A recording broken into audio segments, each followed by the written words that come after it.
ಮುಖ್ಯಮಂತ್ರಿ ವಿಜಯ್ ಅವರ ಸಚಿವ ಸಂಪುಟ ವಿಸ್ತರಣೆಗೊಂಡಿತು. ಮುಖ್ಯಮಂತ್ರಿಯಾಗಿ ವಿಜಯ್ ಅವರು ಪ್ರಮಾಣ ವಚನ ಸ್ವೀಕರಿಸಿದಾಗ ಟೋಟಲ್ 10 ಜನ ಆಗಿದ್ದರು ಪ್ರಮಾಣ ವಚನ ಸ್ವೀಕರಿಸಿದವರು. ಈಗ 23 ಜನ ಪ್ರಮಾಣ ವಚನ ಸ್ವೀಕರಿಸಿದರು.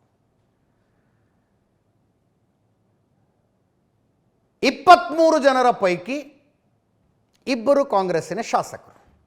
ನೋಡಿ, ಕಾಂಗ್ರೆಸ್ಸಿಗೆ ಗೆದ್ದವರು 5 ಜನ, 5 ಜನರಲ್ಲಿ ಇಬ್ಬರು ಮಿನಿಸ್ಟರ್ ಆಗ್ಬಿಟ್ರು. ಆಫ್ಟರ್ 1967 ಒಬ್ಬ ಕಾಂಗ್ರೆಸ್ಸಿಗ ಹಿಂಗೆ ಪ್ರಮಾಣ ವಚನ ತಗೊಳ್ತಾ ಇರೋದು ತಮಿಳ್ನಾಡಿನಲ್ಲಿ 1967 ನಂತರ.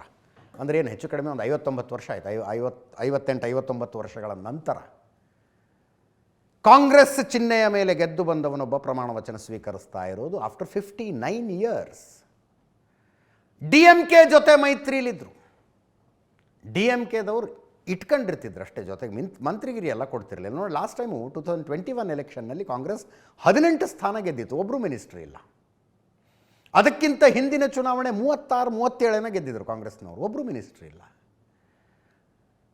ಸ್ವಂತ ಬಲದ ಮೇಲೆ ನಮಗೆ ನಂಬರ್ಸ್ ಇದೆ ರೀ, ನಿಮಗೆ ಯಾಕೆ ಮಿನಿಸ್ಟರ್ ಮಾಡೋಣ ಅಂತಿದ್ರು. ಸ್ವಂತ ಬಲದ ಮೇಲೆ ನಮಗೆ ನಂಬರ್ ಇದೆ, ನಿಮಗೆ ಯಾಕೆ ಮಿನಿಸ್ಟರ್ ಮಾಡೋಣ ಅಂತ. ವಿಜಯ್ ಅವರ ಪ್ರಮಾಣ ವಚನ ಸ್ವೀಕಾರ ಸಮಾರಂಭದ ದಿವಸ 9 ಜನ ಮಿನಿಸ್ಟರ್ ಆಗಿ ಪ್ರಮಾಣ ವಚನ ಸ್ವೀಕರಿಸಿದ್ರು. 9 ಜನ TVK ಅವರೇ. ಇವತ್ತು 23 ಜನ. 23 ಜನರಲ್ಲಿ 21 ಜನ TVK ಅವರು, ಇಬ್ಬರು ಕಾಂಗ್ರೆಸ್ನವರು.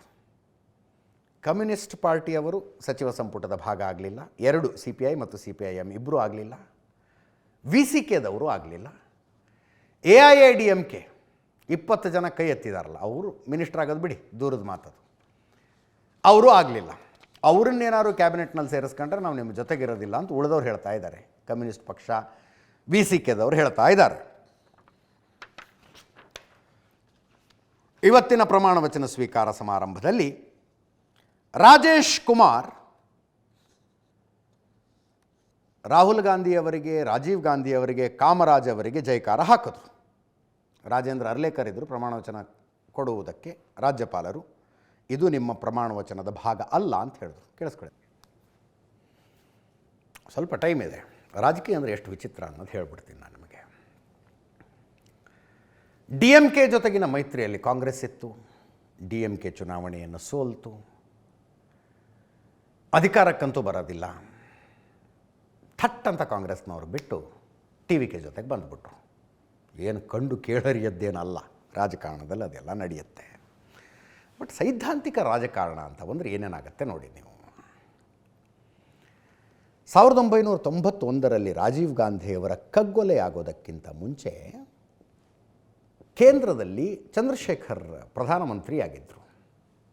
ಕಾಂಗ್ರೆಸ್ ಬೆಂಬಲಿತ ಸರ್ಕಾರ ಅದು. ಶ್ರೀಲಂಕಾದಲ್ಲಿ LTTE ಸಮಸ್ಯೆ ಪೀಕ್ನಲ್ಲಿತ್ತು.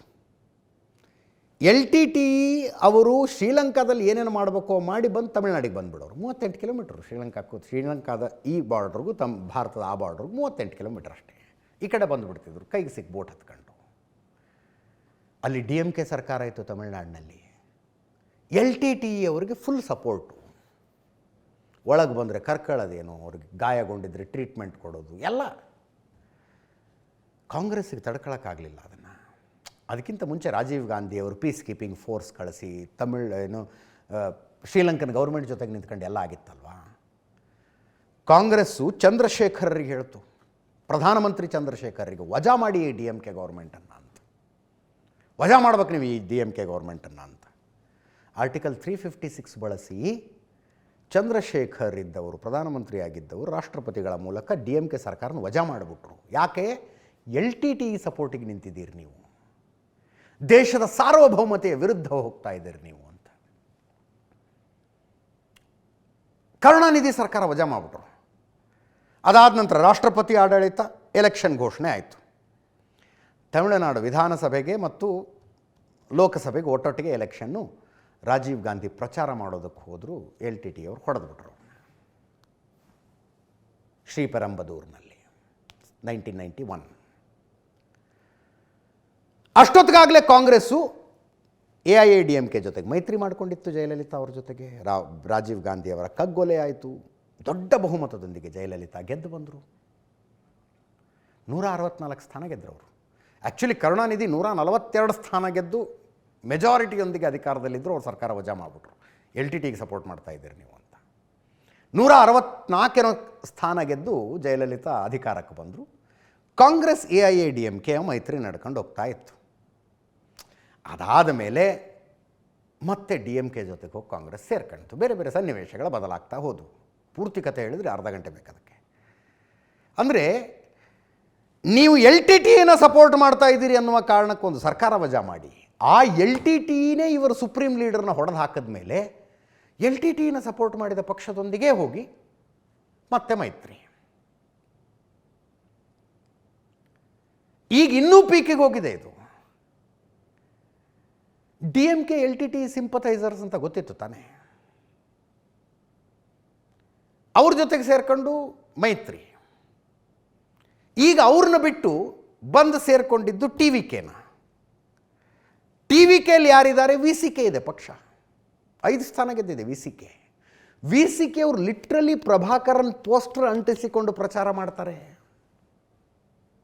ಅಂದರೆ ರಾಜೀವ್ ಗಾಂಧಿಯವರ ಹಂತಕರ ಸಂಘಟನೆಯ ನಾಯಕನ ಪೋಸ್ಟರ್ ಅಂಟಿಸಿಕೊಂಡು VCKದವರು ತಮಿಳುನಾಡಿನಲ್ಲಿ ಪ್ರಚಾರ ಮಾಡೋದು.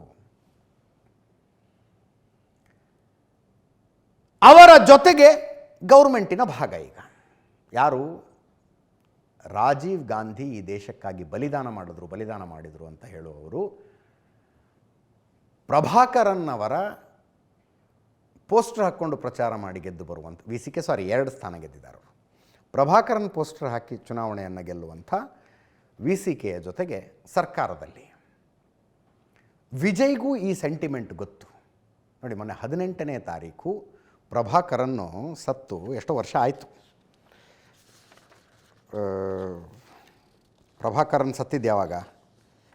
2009ರಲ್ಲಿ. ಮೊನ್ನೆ 18ಕ್ಕೆ ಪ್ರಭಾಕರನ್ ಸತ್ತೆ ಒಂದಷ್ಟು ವರ್ಷ ಆಯಿತು. ಅದಕ್ಕೆ ಶ್ರದ್ಧಾಂಜಲಿ ಸಲ್ಲಿಸಿದ್ರು ಮುಖ್ಯಮಂತ್ರಿ,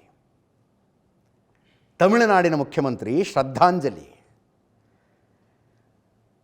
ಮುಲ್ಲಿವೈಕ್ಕಲ್ ಅನ್ನುವ ಜಾಗದಲ್ಲಿ ಪ್ರಭಾಕರನ್ ಶ್ರೀಲಂಕಾ ಆರ್ಮಿಯ ಗುಂಡು ತಿಂದು ಸತ್ತೋಗಿದ್ದು. ಮುಲ್ಲಿವಕ್ಕಲ್ ಈಸ್ ಇನ್ ಅವರ್ ಹಾರ್ಟ್ಸ್ ಅಂತ ಟ್ವೀಟ್ ಮಾಡಿದ್ರು ವಿಜಯ್. 18ನೇ ತಾರೀಕು ಪ್ರಭಾಕರನ್ ಸತ್ತು ಒಂದಷ್ಟು ವರ್ಷ ಆಯಿತು. 2009ರಲ್ಲಿ ಪ್ರಭಾಕರನ್ ಸತ್ತಿದ್ದು. ಅದರ ಮಾರನೇ ದಿವಸ 19ನೇ ತಾರೀಕು ರಾಜೀವ್ ಗಾಂಧಿಯವರ ಪುಣ್ಯಸ್ಮರಣೆ. ರಾಜೀವ್ ಗಾಂಧಿ ಪುಣ್ಯಸ್ಮರಣೆಗೆ ಏನೂ ಟ್ವೀಟ್ ಮಾಡೋದಿಲ್ಲ ವಿಜಯ್. ಹೆಂಗಿದೆ ನೋಡಿ ಇದು. ರಾಜೀವ್ ಗಾಂಧಿ ಪುಣ್ಯಸ್ಮರಣೆಗೆ ಏನೂ ಟ್ವೀಟ್ ಮಾಡೋದಿಲ್ಲ. BJPಯವರು PDP ಜೊತೆಗೆ ಸೇರ್ಕೊಂಡು ಕಾಶ್ಮೀರದಲ್ಲಿ ಸರ್ಕಾರ ರಚಿಸಿದಾಗಲೂ ಹೀಗೆ ಸೈದ್ಧಾಂತಿಕವಾಗಿ ನೀವೆಲ್ಲಿ ಇವರೆಲ್ಲಿ ಅಂತ, ಸೈದ್ಧಾಂತಿಕವಾಗಿ ಅವರೆಲ್ಲಿ ಇವರೆಲ್ಲಿ ಸೇರ್ಕೊಂಡು ಸರ್ಕಾರ ಮಾಡಿಬಿಟ್ರಲ್ಲ. ಇಲ್ಲಂಗೆ ಅದೇ ಪ್ರಶ್ನೆ. ರಾಹುಲ್ ಗಾಂಧಿಯವರ ತಂದೆಯ ಕಗ್ಗೊಲೆ ಮಾಡಿದ ಸಂಘಟನೆಯ ಕಟ್ಟರ್ ಬೆಂಬಲಿಗರು ಇವತ್ತು ರಾಹುಲ್ ಗಾಂಧಿಯವರ ಪಕ್ಷದ ಶಾಸಕರುಗಳ ಜೊತೆಗೆ ಸರ್ಕಾರದಲ್ಲಿದ್ದಾರೆ. ರಾಜಕಾರಣ ಅಂದ್ರೇ ಹಿಂಗಿದು, ಹಿಂಗೆ ರಾಜಕಾರಣ ಅಂದರೆ.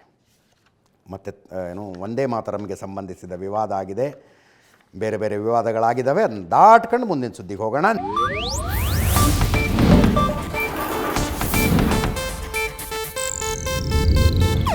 ಇದು ಏಷ್ಯಾನೆಟ್ ನ್ಯೂಸ್ ನೆಟ್ವರ್ಕ್ ಪ್ರಸ್ತುತಿ.